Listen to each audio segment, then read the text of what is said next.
여러분 모두를 환영합니다. 오늘 또 주님이 주시는 축복 마음껏 누렸으면 좋겠습니다. 옆에 사람 손 한번 꼭 잡고 축복하십시오. 나보다 당신이 행복했으면 좋겠습니다.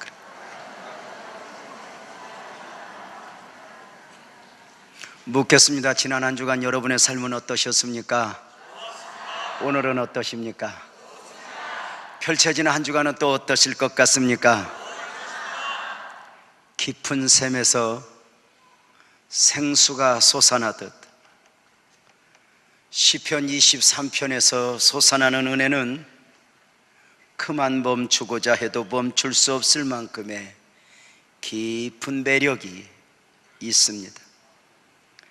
그 깊은 배력으로 인해 시편 23편의 말씀 여행으로 다시 돌아왔습니다. 시편 23편은 다윗이 아들 압살롬의 배반으로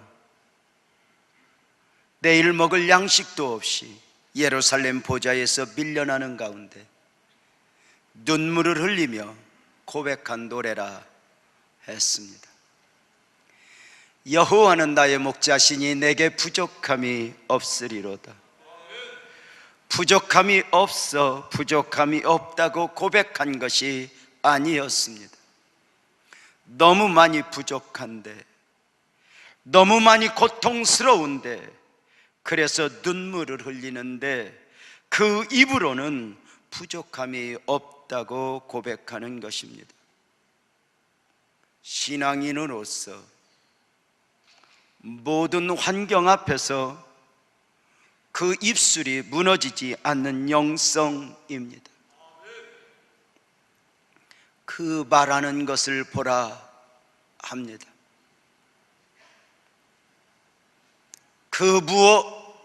그가 무엇을 말하는지, 그가 무엇을 꿈꾸는지 그 언어 속에서 보여져야 한다는 것입니다. 다윗은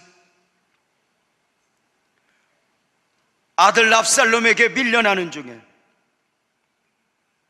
자신을 힘들게 하고 있는 압살롬을 이야기하며 탄식하는 것이 아니라 여호와 하나님을 이야기하고 있습니다.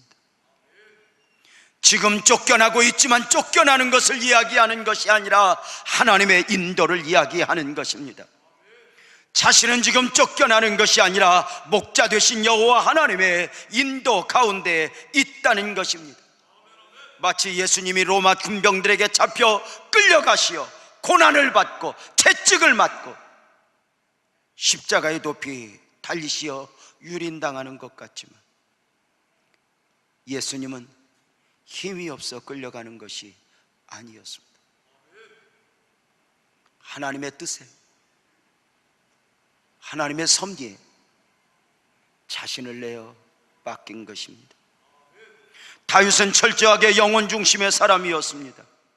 육신의 많은 것이 망가진 가운데서 내 영혼을 소생시키시는 하나님을 이야기하고 있습니다. 내 영혼을 소생시키시고 자기 이름을 위하여 의의 길로 인도하시는도다. 육신을 입고 세상에 살면서 영혼이 중요하고 하나님의 이름이 중요하고 의의 길을 걷는 삶이 중요한 사람으로 살아냈던 것입니다. 세상의 모든 유혹의 맛에 취하지 않고 의의 길을 걷는 삶을 진정한 가치로 여겼던 것입니다. 오직 영혼 중심의 사람, 이런 사람들은 사망의 음침한 골짜기로 다닐지라도 두려워하지 않을 것이라고 말을 합니다. 세상이 감당할 수 없는 사람들입니다. 세상의 모든 유혹 앞에서 자신을 지켜내는 영성입니다. 모든 상황 속에서 하나님의 사람으로서 나는 누구인가, 나는 누구여야 하는가 정확하게 인식하고 삶을 살아내는 것입니다. 사랑하는 성도님들, 요리는 잘 하십니까? 물론 여성분들은 요리를 잘 하시지만 생각 같으면 남성분들도 한두 가지 정도 요리를 잘 하는 사람이었으면 좋겠습니다. 그래서 어떤 가족의 특별한 날 남성분들이 앞치마를 입고 요리를 만들어서, 모습은 여왕님이 아니지만 한 번쯤 서비스하는 것이 매력이 있지 않을까 싶은데, 오해는 하지 마십시오. 목사님이 그러시고 있는가 보다. 그냥 희망사항일 뿐입니다. 우리 주변에 보면은 음식 요리를 잘하는 분들이 많이 있습니다. 음식을 잘하는 분들은 같은 재료, 같은 조건에서 최고의 상을 차려내는 사람들입니다. 음식을 잘하는 분들은요, 겁을 내지 않아요. 금식을 하면서 간을 볼 수 없어 김치를 담고 찌개를 끓이는데 양념통에서 양념을 덮어놓고 한 주먹씩 집어넣는데도 간이 맞아요. 이 음식을 잘하는 분들이에요. 음식이 잘 안 되는 분들은 저울에 달아 넣어도 안 맞아. 이게 참 신기해요. 음식을 잘하는 분들은 어떤 음식의 재료를 가져다 놓아도 겁을 내지 않아요. 금방 머리가 돌아가요. 요렇게 하면 요런 음식이 나오겠구나, 이게 있어요. 음식이 잘 안 되는 분들은 누가 뭘 갖다 주면 겁부터 나. 이걸 웃자었거나 자기가 사다 놓고도 감당이 안 돼. 그래서 냉장고만 부지런히 먹여.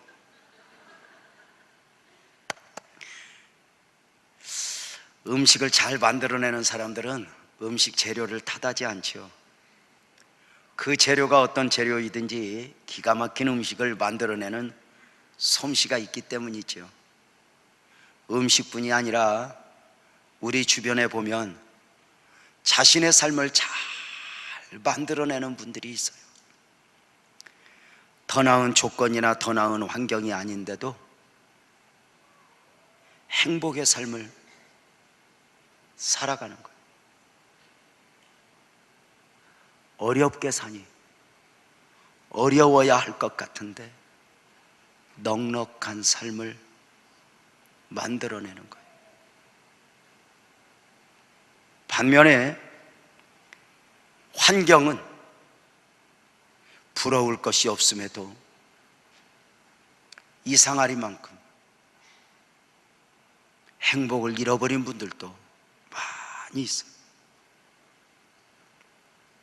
같은 재료, 같은 고난, 같은 삶의 환경에서 그려내는 두 종류의 삶을 볼 수가 있죠.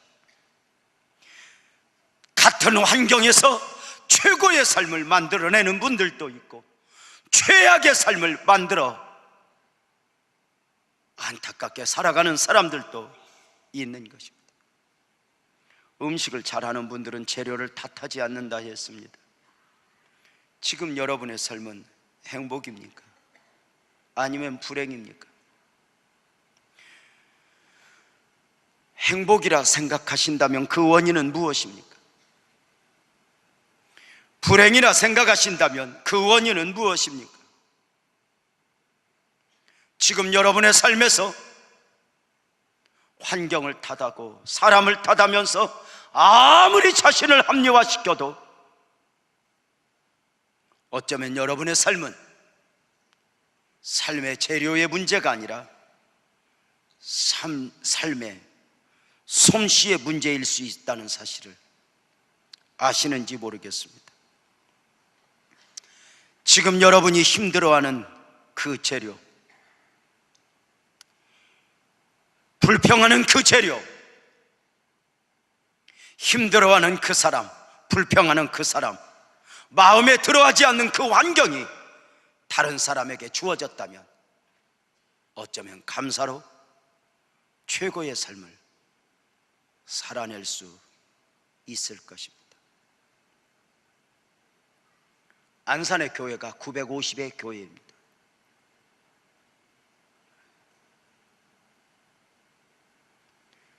제법 규모 있는 교회를 섬기고 있는 목사님 한 분이 그 사역 중에 조금은 버거웠나 봐요. 가까이 계신 동산교회 김인중 목사님을 만나서, 목사님, 나 다 그만두고 싶어요. 다 그만두고 싶어요. 그랬더니 김인중 목사님이 이렇게 말씀하셨대요. 야, 너를 부러워하는 사람이 안산에도 500명 목사가 있다. 뭐가 그렇게 힘들어? 지금 네 환경 그대로 그 안에서 목회하면 감격하며 눈물을 흘릴 사람이 있는데 뭐가 힘드니? 위로받으러 갔다가 한 방 먹고 왔다 소리 들었습니다. 어른들이 아니면 하실 수 없는 말씀이죠. 옛날 이야기이지만 평강공주는 바보 온달이라고 하는 재료를 가지고도 최고의 신랑, 멋진 삶을 만들어내지 않았습니까? 여러분은 혹시 멋진 신랑을 하나님이 맡겨줬음에도 몇 년 살지도 않고 다 망가뜨려 놓고 지금 마음에 드네 안 드네 하면서 지금 살고 있는 것은 아닌지 모르겠습니다. 더 나은 삶의 환경이 더 나은 삶을 살아가게 하는 것은 아닙니다. 오늘 말씀의 제목은 요리사 되신 하나님입니다. 하나님이 요리사가 되신다? 하나님이 요리사가 되신다면 어떤 재료로 어떤 음식을 만들어 상을 차려 주시겠습니까? 오늘 시편 23편 5절을 묵상하는 중에 최고의 요리사 되신 하나님께서 베푸시는 식탁으로 여러분을 안내하고자 합니다. 주께서 내 원수의 목전에서 내 것 상을 차려주시고 기름을 내 머리에 부르셨으니 내 잔이 넘치나이다. 이 5절 말씀 가운데서 고백되어진 하나님은 어떤 하나님입니까? 원수가 보라는 듯 상을 차려주시는 하나님, 자신의 머리에 기름을 부어주시는 하나님, 하나님께서 시인으로 하여금 감당할 수 없을 만큼의 은혜의 바다에 잠기게 하시니 시인의 고백은 내 잔이 넘치나이다 였습니다. 많은 부족함에도 부족함이 없다고 고백했던 시인은 이제 부족함이 없다고 고백하는 정도를 넘어 넘치게 하시는 하나님의 은혜를 고백하고 있습니다. 시인이 믿어버린 하나님의 은혜는 족함을 넘어 넘치는 은혜였습니다. 오늘도 하나님께서 넘치는 은혜로 여러분들을 축복하셨으면 좋겠습니다. 그 하나님의 은혜가 넘칠 때 병든 자가 치료될 것입니다. 문제가 해결될 것입니다. 하나님의 은혜가 강같이 여러분 안에 있는 염려와 근심과 미래에 대한 두려움을 다 몰아내게 될 것입니다. 주께서 내 원수의 목전에서 내게 상을 차려주시고, 시인이 고백하고 있는 넘치는 은혜는 더 좋은 환경 앞에서가 아니라 원수 앞에서였습니다. 원수의 목전에서였습니다. 다윗의 삶에 수많은 원수가 있었다는 것입니다.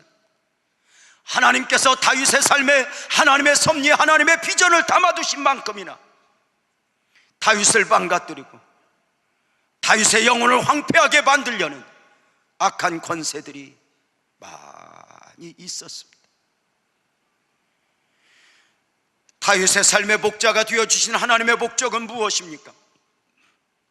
다윗의 영혼을 살리시고 소생시키사 하나님의 나라를 세워가는 일이었습니다. 하나님의 목적이 그러하셨다면 원수된 사탄의 목적은 무엇입니까? 하나님의 나라와 다윗의 영혼을, 하나님의 백성들의 영혼과 삶을 황폐화시키는 것입니다. 그 원수들이 시인의 삶의 둥지를 들고 있는 것입니다. 오늘 본문 내 원수의 목전에서를 원문으로 보면 내 원수들이 보라는 뜻입니다. 그냥 단수로서의 원수가 아니라 원수들, 복수로 되어 있는 것입니다. 시인이 하나님의 섭리를 담고 신앙적 싸움을 싸우며 인생길을 걷는 동안 마주해야 했던 대적들이 한둘이 아니었음을 보여주고 있습니다. 아들 압살롬에게 배반을 당하여 쫓기면서 고백했던 또 하나의 시가 시편 3편이라 했습니다. 시편 3편 1, 2절에서 외쳐진 다윗의 탄식이 무엇이었습니까? 여호와여, 나의 대적이 어찌 그리 많은지, 일어나 나를 치는 자가 많으니이다. 많은 사람이 나를 대적하여 말하기를 그는 하나님께 구원을 받지 못한다 하나이다. 다윗이 기름 부음을 받고 온전한 왕이 되기까지 40년이라는 시간이 걸렸습니다.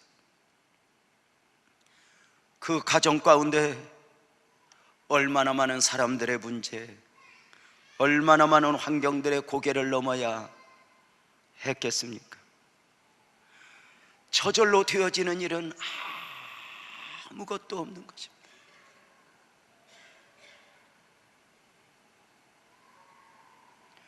결혼을 하면 그 결혼 생활이 저절로 사라집니까? 아이를 낳으면 좋아만 할 수 있고 그 아이가 저절로 성장합니까?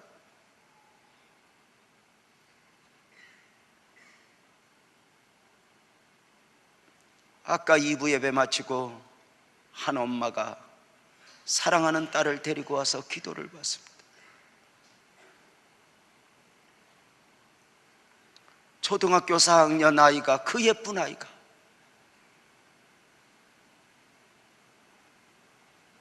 어떤 충격을 받았는지 엄마 손을 놓지 않으려 합니다. 학교에 가지 않습니다. 엄마가 눈물을 뚝뚝 흘립니다. 그 아이 손을 잡고, 얘야, 너는 어쩌면 그렇게 목사님 어릴 때하고 똑같니? 목사님도 그렇게 무서웠단다. 목사님도 그렇게 힘들었단다. 얘야, 그런데 하나님이 목사님 사랑하듯 너도 사랑한단다.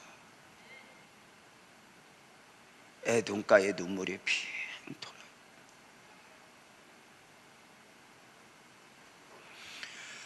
목회를 하겠다고 십자가를 세워놓으면 교회가 저절로 되어지는 것입니까? 적어도 우리네 인생의 여정도 신앙도 비단길이 아닌 처절한 싸움터입니다. 저절로 사라지고 저절로 감당되어지는 것이 아니라 원수들이 있다는 것입니다. 내가 선한 싸움을 싸우고 고백했던 사도 바울의 사역은 어떠했습니까? 아들이 목사 되기를 기다리는 엄마들이 종종 있음을 봅니다. 목사님 기도해 주세요. 우리 아들이 목사가 되었으면 좋겠어요. 그래, 어떤 목사가 되었으면 좋겠어요? 구약에서는 모세고요, 신약에서는 바울 아니겠어요? 바울 같은 목사가 됐으면 좋겠어요. 그래서 그때 이 말씀을 읽어드리죠. 바울의 사역이 어떠했는가? 바울의 사역이 어떠했습니까? 고린도후서 11장 23절부터 읽어보면 이러합니다. 계속하면 우리 큰 소리로 읽어봅시다. 시작. 그들이 그리스도의 일꾼이냐 정신없는 말을 하거니와 나는 더욱 그러하도다. 내가 수고를 넘치도록 하고 옥에 갇히기도 하고 더 많이 하고 매도 수없이 맞고 여러 번 죽을 뻔하였으니 유대인들에게 40에서 하나 감한매를 5번 맞았으며 3번 태장으로 맞고 1번 돌로 맞고 3번 파선하고 일주야를 깊은 바다에서 지냈으며 여러 번 여행하면서 강의 위험과 강도의 위험과 동족의 위험과 이방인의 위험과 시내의 위험과 광야의 위험과 바다의 위험과 거디 형제 중에 위험을 당하고 또 수고하고 애쓰고 여러 번 자지 못하고 줄이며 목마르고 여러 번 굽고 춥고 헐벗었노라. 왜 이런 고사하고 아직도 날마다 내 속에 눌리는 일이 있으니 그 모든 교회를 위하여 염려하는 것이다. 지금 어떤 마음으로 읽으셨습니까? 이렇게 험한 길을 걸어 사역을 감당해야 했던 사도 바울이 능력이 없어서였습니까? 사도 바울이 하나님의 뜻대로 살지 않아서였습니까? 누구에게나 있어지는 삶의 현장의 모습이고 사역의 현장 모습 아닙니까?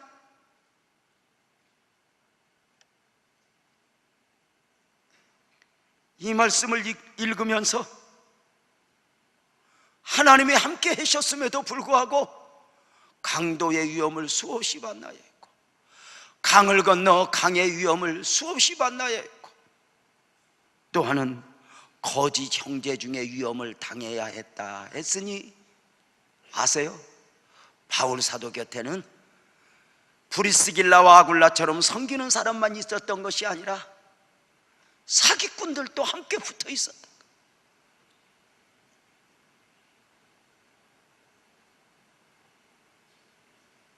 바울뿐입니까? 우리의 신앙적 삶에도 얼마나 많은 문제들이 있습니까? 여러분이 오늘까지 살아왔다면, 오늘까지 신앙으로 이겨냈다면 저절로 이겨냈습니까? 얼마나 많은 과정을 이겨내야 돼. 그 눈물의 과정을 이겨낸 사람들의 노랫소리가 우리 찬송가에 실려 있어요. 그들이 걸었던 삶을 우리는 찬송가를 통해서 만나곤 하죠. 그들의 삶이 무엇이었어요? 찬송가 479장을 통해 만나지는 고백은 괴로운 인생길 가는 동안 평안히 쉴 것이 아주 없네. 걱정과 고생이 어디는 없으랴. 돌아갈래 고향 하늘나라. 광야에 찬바람 불더라도 앞으로 남은 길 멀지 않네. 산 넘어 눈보라 세차게 불어도 돌아갈래 고향 하늘나라. 하늘을 향해 가는 게 많은 일이 있어지. 한국교회 거목중에 한 분이었던 고 이중표 목사님이 목회를 하시다가 너무너무 힘들어서 골방에 앉아 하나님 앞에 두 손을 들고 울면서 기도했대요. 하나님, 나 너무너무 힘들어. 빨리 천국 가고 싶어요. 그랬더니 하나님이 기다렸다는 듯이 되묻기를, 너는 꼭 힘들어야 천국이 생각나지? 그래가 내가 너를 힘들게 안 할 수 있겠니? 하셨다는 거예요. 찬송가 491장은 이렇게 노래했죠. 저 높은 곳을 향하여 날마다 나아갑니다. 괴로움과 죄가 있는 곳 나 비록 여기 살아도 험하고 높은 길을 싸우며 나아갑니다. 찬송가 370장은 미국의 학교 선생님이었던 하윗이라고 하는 선생님의 신앙 고백을 노래로 만든 것입니다. 어느 날 학교에서 한 불량 학생을 붙잡아 놓고 이 선생님이 사랑하는 마음으로 권면을 하고 있는데, 이 아이가 무엇이 틀어졌는지 순간 옆에 있는 스레트 조각을 가지고 선생님의 허리를 내어 치는 순간 선생님의 허리가 두 동강이 나버렸습니다. 선생님은 그대로 병원에 실려갔고 한 발짝 걸음을 뛰기까지 6개월이 걸렸습니다. 대소변도 다 받아내야 했고, 미국 전역에서 논란이 되었던 엄청난 사건이었습니다. 문제의 학생을 징계해야 한다고 난리가 났었지만 이 선생님 한 분이 용서를 품었습니다. 그에게 미래가 있습니다. 지금 한 번의 실수로 그의 미래를 꺾어서는 안 됩니다. 어떻게 용서할 수 있습니까? 용서는 내 권한이 아닙니다. 그가 주님의 자녀입니다. 다 용서를 품었습니다. 놀라운 것은 용서를 품은 만큼이나 더 큰 하나님의 은혜가 침상 가운데 있어지게 돼요. 날마다 눈물로 은혜로 살아갑니다. 사람들은 와서 걱정을 심어줍니다. 이대로 병신되면 어쩔 거야? 이대로 늙어버리면 나중에 어떨 거야? 결혼은 어떻게 할 거야? 다 하지만 상관없습니다. 그리고 6개월 만에 첫걸음을 딱 뛰면서 불렀던 노래입니다. 주 안에 있는 나에게 딴 근심이 있으랴. 십자가 밑에 나아가 내 짐을 풀었네. 주님을 찬송하면서 할렐루야 할렐루야. 내 앞길 벌고 험해도 나 주님만 따라가리. 그 두려움이 변하여 내 기도 되었고 전날의 한숨 변하여 내 노래 되었네. 여러분은 어떤 노래를 많이 부르고 있습니까?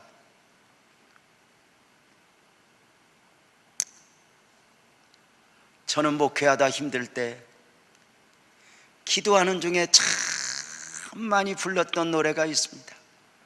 내 주를 가까이 하게 하면 십자가진 같은 고생이나 내 일생 소원은 늘 찬송하면서 주께 더 나가기 원합니다. 내 일생 소원은 늘 찬송하면서 주께 더 나가기 원합니다. 힘들 때마다 그 내용을 좀 바꿨네요. 내 일생 소원은 늘 기도하면서 늘 용서하면서 늘 인내하면서 주께 더 나가기 원합니다. 여러분, 찬송가에 보면 가사도 화려하지 않지만 곡도 단조롭지만 수백 년의 시간이 흘러도 여전히 사랑받는 노래들이 있어요. 왜 그런 줄 아세요? 그 노랫말들이 하나같이 이렇게 눈물을 흘리며 아픔 가운데서 주님을 바라보고 불렀던 노래들이었기 때문에 그래요. 내 주여 뜻대로 행하시옵소서 노래가 어떻게 나왔는지 아세요? 목사님 네 분이 신방을 갔는데 멀리 신방을 갔다 돌아오는 길에 교회 방향 쪽에 바라보니 불이 나 있어. 여보, 우리 교회 쪽이다. 우리 교회가 불난 거 아닐까? 우리 아이들은 괜찮을까? 괜찮을 거요 하고 와봤더니 교회가 불이 났고 두 아들이 그 불 속에서 죽고 말았어. 신방 갔다 온 목사님 내외분이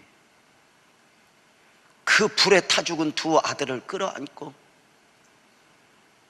눈물을 뚝 흘리면서 불렀던 내용이 내 주여 뜻대로 행하시옵소서 였어요. 그리고 그가 이렇게 고백했어요. 내 주여 뜻대로 행하시옵소서는 포기가 아니었다고.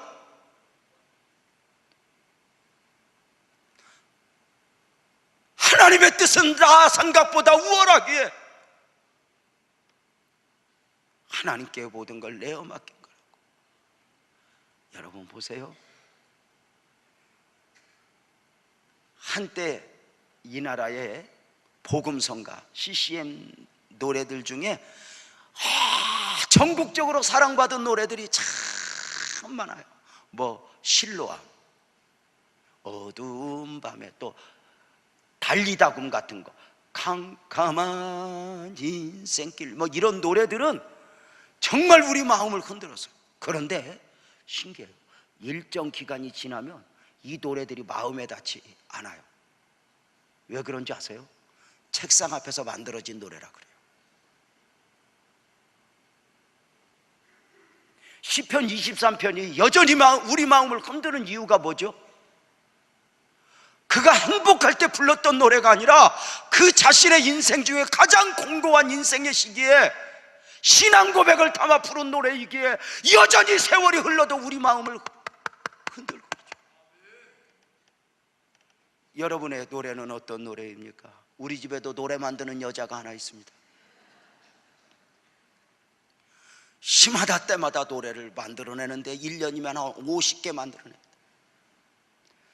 설교를 들을 때마다 하나씩 만들어 놓고 흥얼흥얼 부르는데 기대는 없습니다. 어차피 우리 가족한테도 인정을 못 받으니.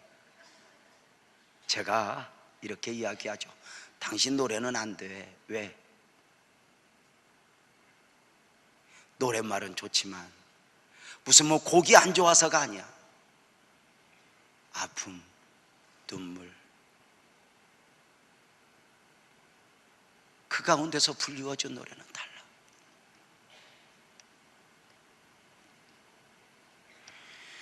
시인의 삶에 원수가 있었다고 말씀드리고 있습니다. 에덴 동산에도 마귀가 있었습니다. 내 삶에 하나님이 계심과 동시에 마귀 또한 둥지를 들고 있는 것입니다. 하나님이 우리를 포기하지 않으시는 것만큼이나 마귀 또한 저와 여러분을 쉽게 포기하지 않습니다.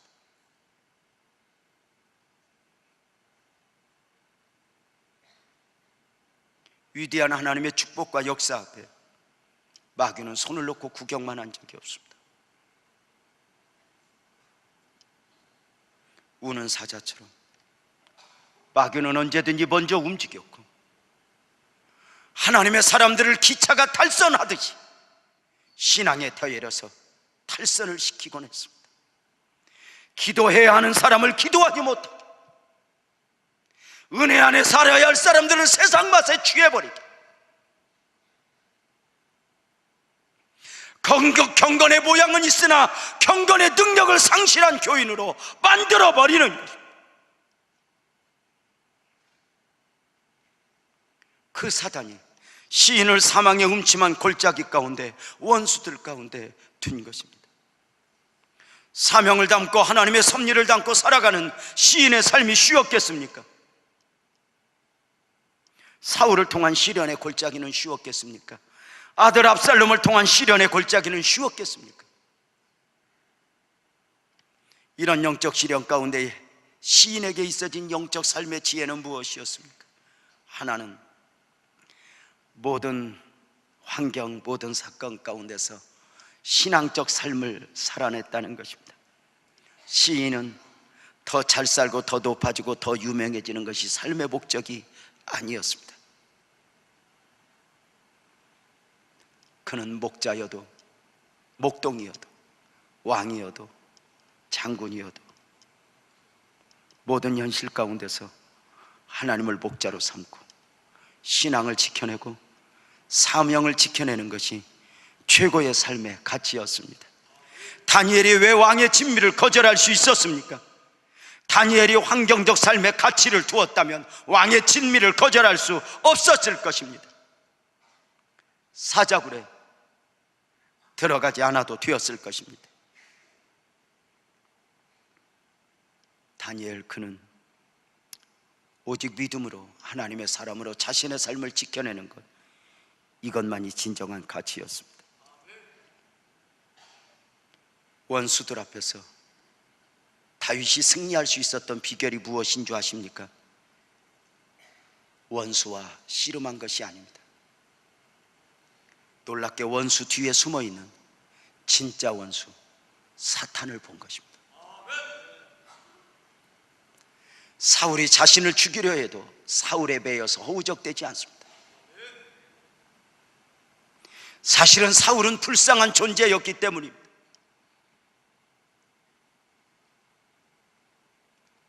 언제나 저들은 누가 나를 힘들게 해도 위로는 하나님께, 누가 내게 손해를 입혀도 보상은 하나님께. 원수들을 용서해버리고 진짜 원수들과 싸움을 싸울 줄 아는 영적 지혜자들이었습니다. 사랑하는 성도님들, 여러분의 주변은 어떤 환경이고 어떤 사람들이 있습니까? 그 많은 원수들 가운데서 사명적 삶을 살아내야 했던 시인의 고백이 무엇입니까? 원수를 보라는 듯 상을 차려주시고 원수 앞에서 상을 차려주시는 하나님을 시인은 믿었습니다. 저와 여러분이 믿는 하나님은 최고의 요리사 되십니다. 원수들 앞에서 상을 차려주시는 하나님, 보통의 상이 아닙니다. 원수 앞에서 차려주시는 상은 상급의 상이 아니라 히브리어 슐루한이라는 말로 우리식으로 표현하면 잘 차려진 잔치상입니다. 또 상을 차려주시고, 이 번역된 히브리어 동사는 타이로크인데, 이것은 무엇인가? 원래 길게 늘어놓다의 의미를 가진 동사입니다. 그래서 이 상을 차려주시고의 의미는 한두 가지 음식을 간단하게 차린 것이 아니라 한 상 가득히 채운 잔치상인 것입니다. 여러분, 혹시 여러분이 받았던 상 중에 최고의 상은 어떤 상이었습니까? 제가 중국에 가서 집회할 때 함께 은혜 받는 중에 한 분이 중국의 재벌이었어요. 그 도시에서 최고 재벌이래. 은혜를 받더니 저를 가장 좋은 호텔로 모셔서 식사를 대접한다고 갔는데 그 상이 이 강대상 한 3분의 1만 한 것 같아요. 제가 원래는 반절이라고 하고 싶은데 여러분 놀랄까봐 내가 지금 3분의 1이라고. 그 원탁 상의 음식을 빈자리가 없이 가득 채워놓고 날 보고 먹으래. 근데 입맛에 맞는 건 딱 두 가지. 나 대접한다고 해놓고 저들이 다 먹더라고요. 자, 원수를 보라는 듯 상을 차려주시고 이 풍성한 잔치상은 누구를 위해 준비한 것입니까? 모두를 위한 상이 아니라 하나님께서 나 하나만을 위하여 준비한 잔치상입니다. 우리네 삶 속에서 원수들로 말미암아 있었던 고통, 실패, 눈물, 상처, 외로움의 골짜기를 신앙 안에서 잘 견디어낸 성도들을 위로하시기 위하여 하나님이 차려주시는 잔치상입니다.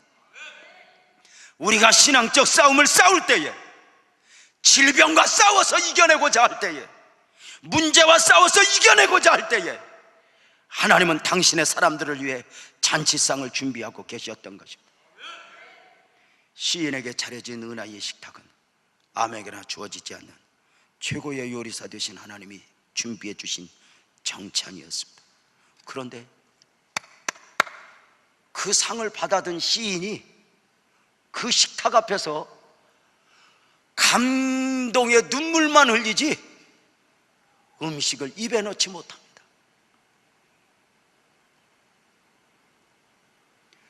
그 식탁 앞에서 그 음식을 보면서, 그 음식을 만든 재료들을 보면서 엉엉 울면서 식사를 하지 못하는, 도대체 요리사 되신 하나님은 도대체 무엇을 재료로 삼아 이 풍성한 잔치상을 만들었습니까? 뭘로 만들었을까요? 홍어? 낙지? 안동 소고기? 저쪽 과메기? 뭘로 만들었을까요? 시인이 그 상을 보면서 눈물을 흘린 이유는 그 요리의 재료들이 어디서 본 것 같아요.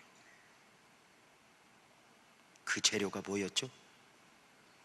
그동안 살아오면서 시인이 원수들 앞에 흘렸던 눈물들, 아픔들, 외로움들, 억울함들, 고통들, 고난들, 실패들을 가지고 잔치상을 차려주신 거예요.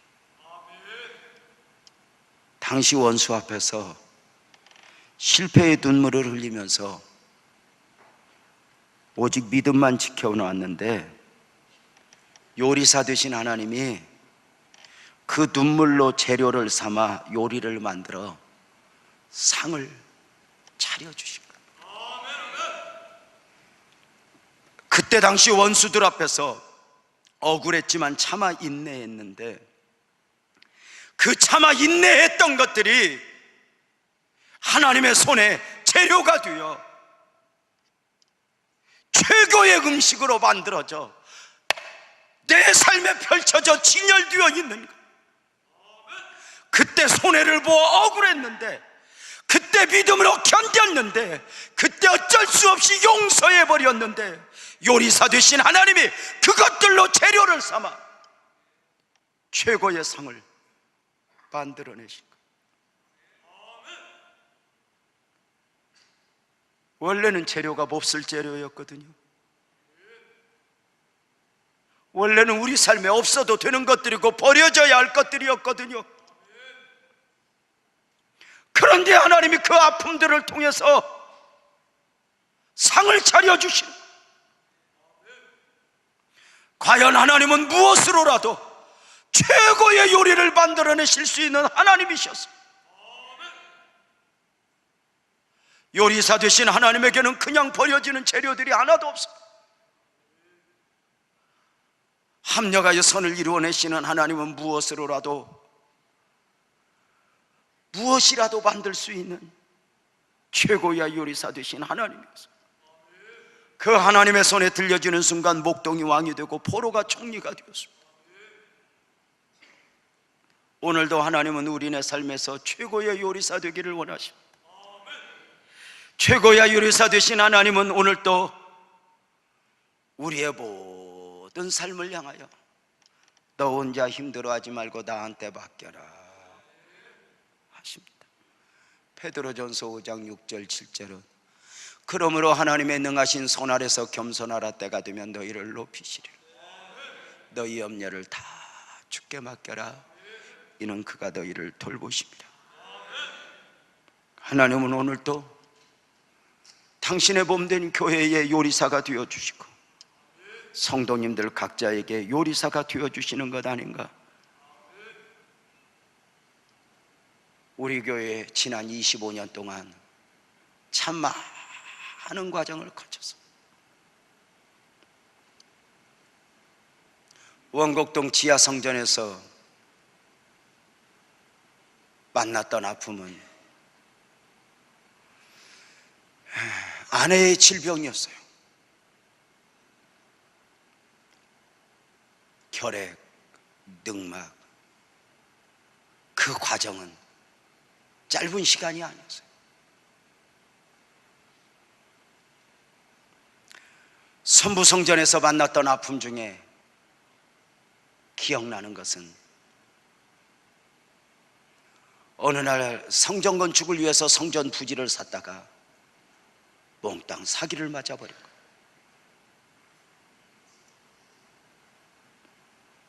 그리고 얼마 되지 않아 사랑하는 형제자매들이 우리 곁을 떠나 하늘나라로 6명이 가버렸고요.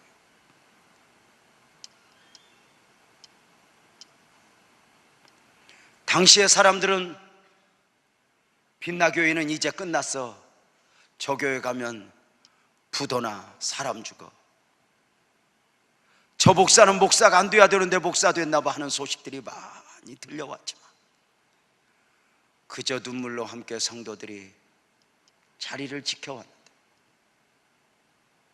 하나님은 우리 교회에 그 아픔들을 요리사 되신 하나님이 요리를 하여 우리는 이 아름다운 성전에서 예배하는 공동체로 축복해 주셨습니다.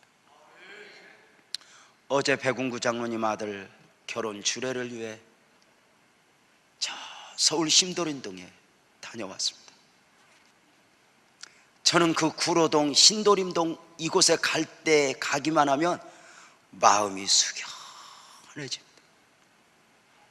왜냐하면 그곳은 제가 청소년 때 온갖 고생을 다 했던 삶의 현장이기 때문입니다.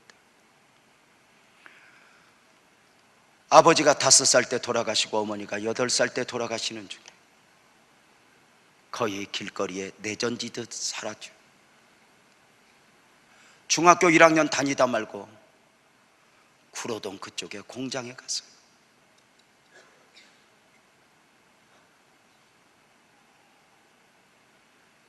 지금 생각하면 중학교 1학년 다니다 말았으니 14살이에요. 그 14살 소년이 공장에 가서 2년을 넘게 일을 했어요. 그리고 그 뒤로 장사도 해봤고 온갖 것을 다 그 구로동 신도림동에서 해본 거예요. 그러다가 자전거 타고 가다 구로동 구로역 굴다리 밑에서 장사하러 가는 길목에 자전거 타고 가다가 버스에 받쳐서 10m를 넘게 끌려가서 그때 핏자국이 난자였던 그 자리가 지금도 있어요.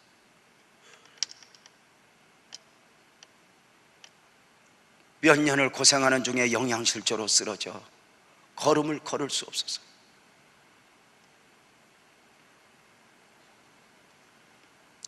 그 약한 몸에 질병이 어느 날 찾아와 개척교회 뒤에 돗자리 하나 펴놓고 죽기를 기다리고 있었어요.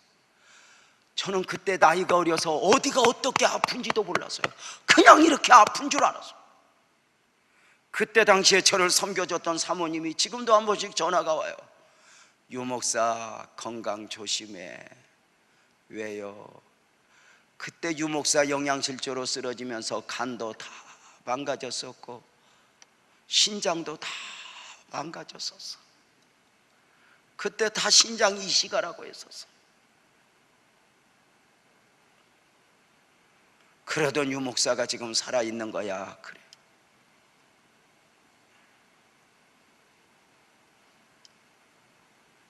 그런데 참 제가 지금도 감사한 것은 어릴 적 엄마를 통해서 신앙을 물려받았는지 쓰러져도 교회에서 쓰러지고 아파도 교회에서 아프고 굶어도 교회에서 굶고 잠을 자도 교회 의자에서 6년을 넘게 자고 죽어갈 때도 교회에서 죽어가고 살아나도 병원서가 아니라 교회에서 살아났어. 그런데 지금은 그것이 하나도 부끄럽지 않아요.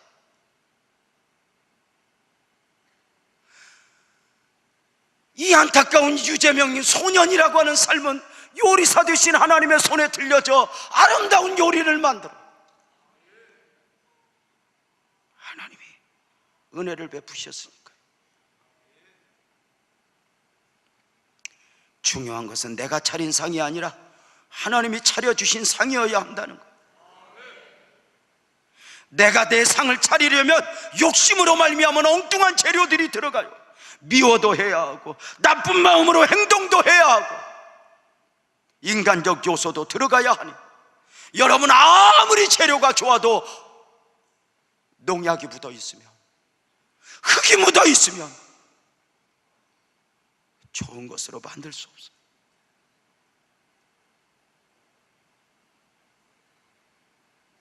인내함으로 만들어내는 거죠.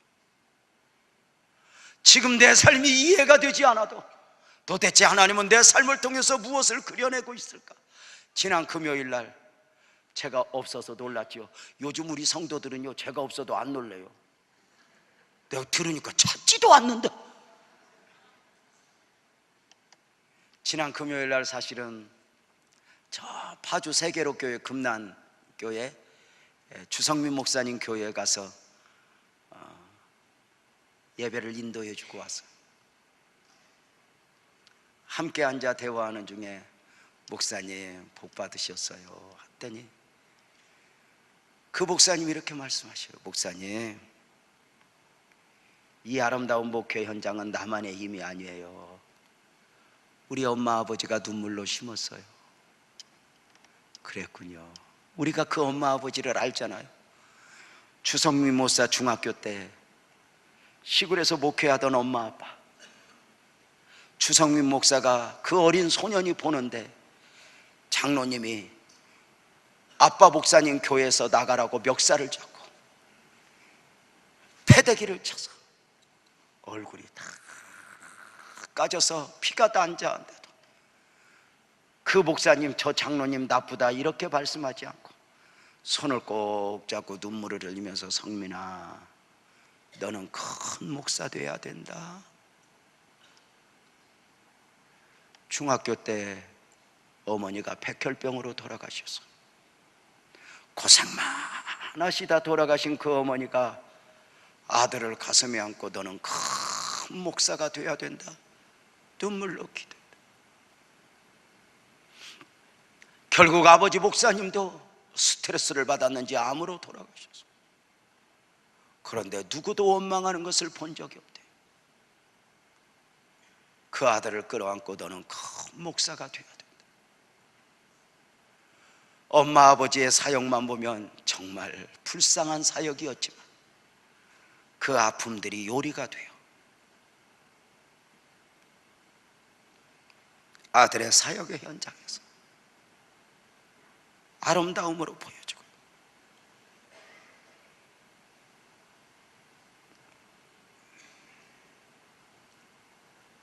하나님은 오늘도 변함없이 우리에게 상을 차려주실 거예요.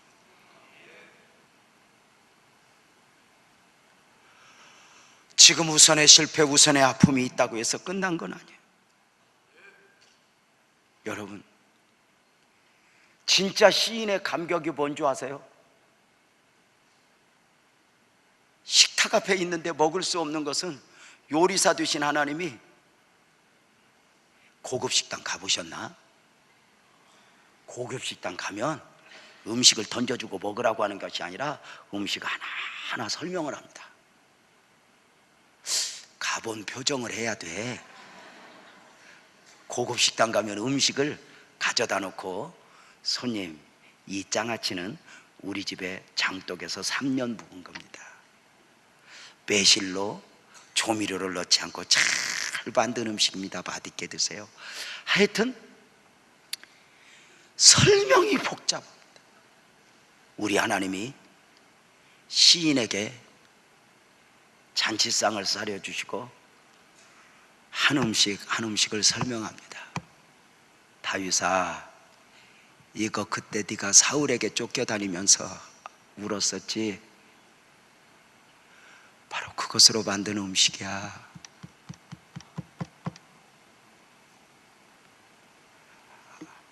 다윗아, 너 그때 누군가에게 속아 군대에 포위당하여 죽으려고 했었지? 그것으로 만든 요리야. 먹을 수 없어. 원수가 보라는 듯 상을 차려주시고, 하나님은 시인 앞에만 상을 차려주시는 게 아니에요. 원수들을 향하여 너 보아! 네가 괴롭히던 다윗이 누구였는가 보아! 이는 내 하나님의 아들이었고 나를 목자로 삼는 내 아들이었고.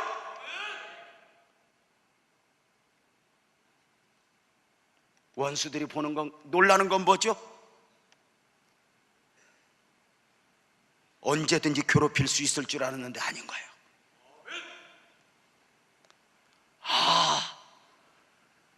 저가 혼자가 아니었구나.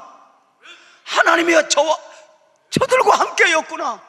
원수들이 볼 때 기절한 건 뭔지 아세요? 요리사 되신 하나님이 요리만, 잔치상만 차려준 것이 아니라, 아멘 합시다, 식탁에 함께 앉아있는 거예요.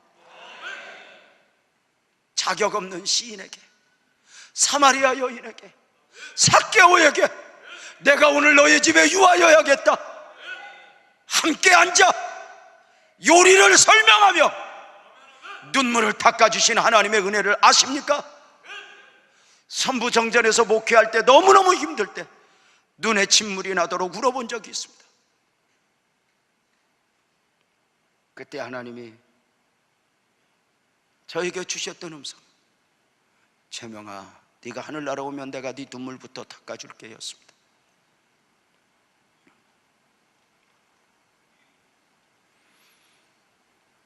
시인은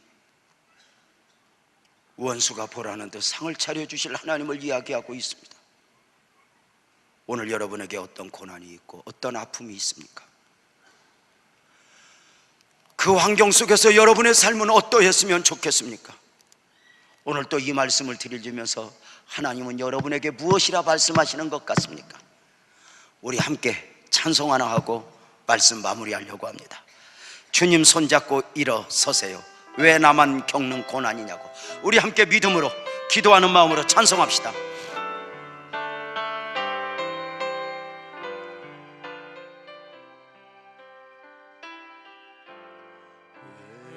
왜 나만 겪는 고난이냐고.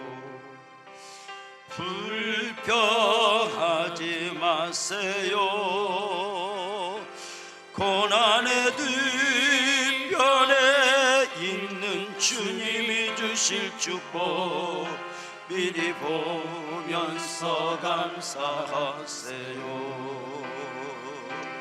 너무 견디기 힘든 지금 이 순간에도 주님이 일하고 계시잖아요. 남들은 지쳐 앉아 있을지라도 당신만은 일어서세요. 힘을 내세요, 힘을 내세요. 주님이 손잡고 계시잖아요. 주님이 나와 함께함을 믿는다면 어떤 역경도 이길 수 있잖아요. 왜 이런 슬픔, 왜 이런 슬픔 찾아왔는지 원망하지 마세요. 당신은 잃은 것보다 주님께 받은 은혜 더욱 많음에 감사하세요. 너무 견디기 힘든 지금 이 순간에도 주님이 일하고 계시잖아요. 남들은 지쳐 앉아 있을지라도 당신만은 일어서세요.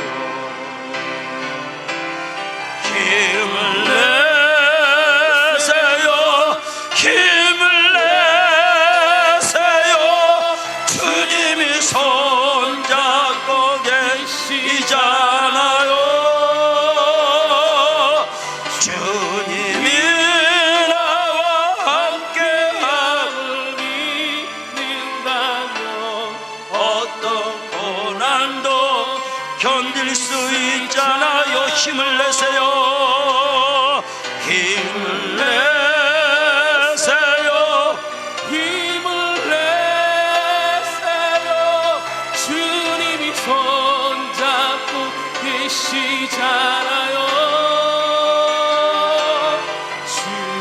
주님이 나와 함께함을 믿는다면 어떤 고난도 이길 수 있잖아요. 오늘의 아픔, 오늘의 눈물이 지금은 아무 소용없는 것 같지만 하나님은 오늘 또 신앙 안에서 이기기나기를 원하시는 이유는 이 아픔들을 통하여 요리사 되신 하나님으로서 최고의 요리를 만들기를 원하시기 때문입니다. 그런데 악한 마귀는 오늘 우리가 당하고 있는 이 아픔들, 눈물들 오염시키는 겁니다. 세상을 집어넣는 것입니다. 쓰레기를 집어넣어 버리는 것입니다.